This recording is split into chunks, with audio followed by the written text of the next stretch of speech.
rabbal alamin. Yang saya hormati dan saya muliakan segenap pengurus DKM Masjid Al-Ikhwan. Yang saya hormati dan saya muliakan para tokoh masyarakat, para haji, para hajah, para ketua RT di lingkungan Masjid Al-Ikhwan, bapak-bapak, ibu-ibu yang sempat hadir pada kesempatan malam hari ini. Mudah-mudahan kita semua mendapatkan keberkahan dari Allah Subhanahu wa Ta'ala. Amin ya Allah ya Rabbal alamin. Baiklah, sedikit mungkin saya akan memaparkan tentang pentingnya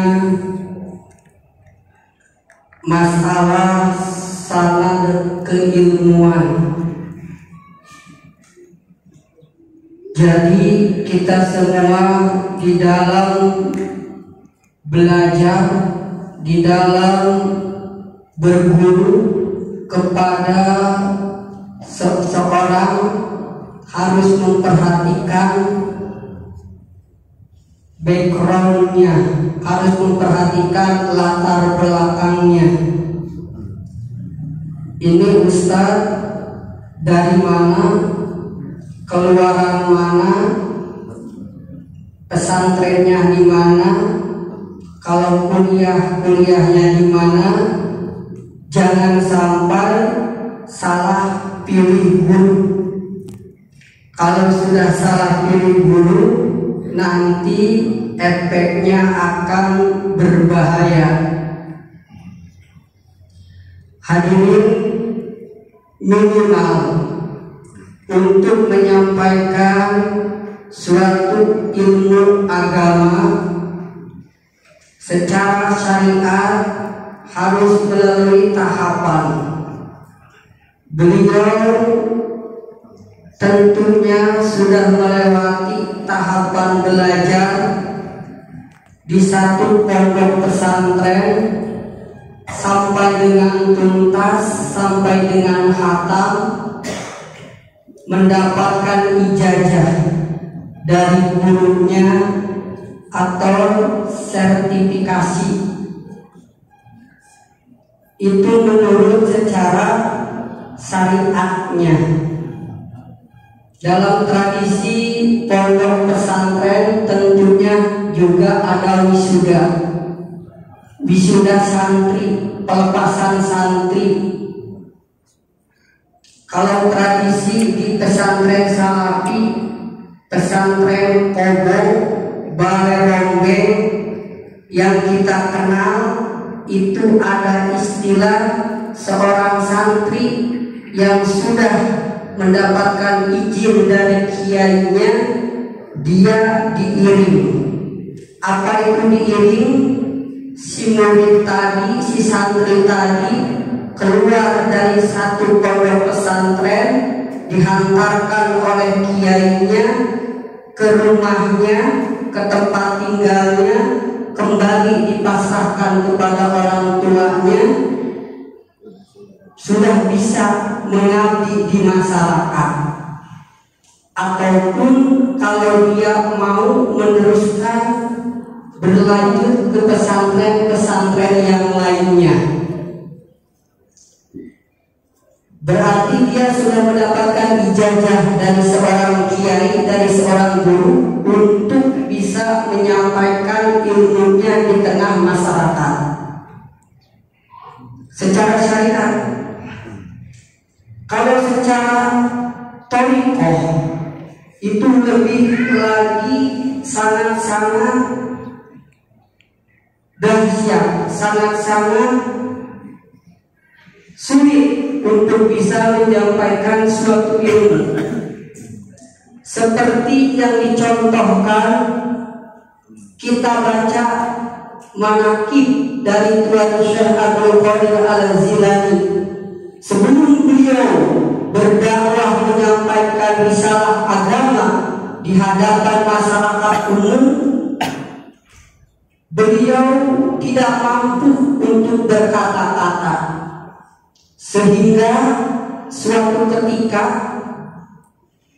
menjelang zuhur pada tanggal 6 bulan Syawal tahun 521 Hijriah, dijelaskan di dalam kitab Manaqib beliau didatangi oleh Rasulullah Shallallahu Alaihi Wasallam yang jotan,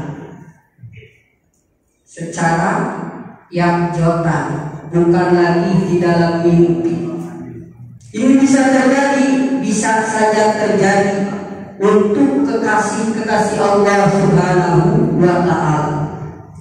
Lalu kata Rasulullah, Abdul Qadir, kenapa engkau belum menyampaikan ilmu agama di hadapan masyarakat umum? Lalu Syekh Abdul Qadir berkata, ya Rasulullah, aku ini bukan orang Madinah atau Mekah, aku ini orang Adam. Aku ini tidak fasih berbahasa Arab, sedangkan ulama-ulama di Baghdad pada saat itu di Irak mereka fasih-fasih untuk berbahasa Arab. Kata Rasulullah, bukalah mulutmu. Nah, dibuka mulutnya lalu diludahi oleh Rasulullah Sallallahu Alaihi Wasallam 7 kali. Diludahi 7 kali. Setelah itu Rasulullah meninggalkan Syekh Abdul Qadir Al-Jailani. Lalu setelah sholat zuhur, tiba-tiba datanglah orang-orang berbondong-bondong ke masjid untuk mengikuti pengajian daripada Syekh Abdul Qadir Al-Jailani. Syekh belum bisa untuk mengutarakan, untuk memberikan ilmu kepada masyarakat. Masih bergetar hatinya. Lalu datanglah Sayyidina Ali karramallahu wajhah. Ini di luar nalar. Datanglah Sayyidina Ali karramallahu wajhah. Kata Sayyidina Ali, wahai Abdul Qadir, kenapa engkau belum menyampaikan ilmu agama? Belum menyampaikan. Kata Syekh Abdul Qadir, saya masih gemetar, saya masih belum bisa untuk mengutarakannya. Akhirnya kata Sayyidina Ali, bukalah mulutmu. Diludahi oleh Sayyidina Ali 6 kali.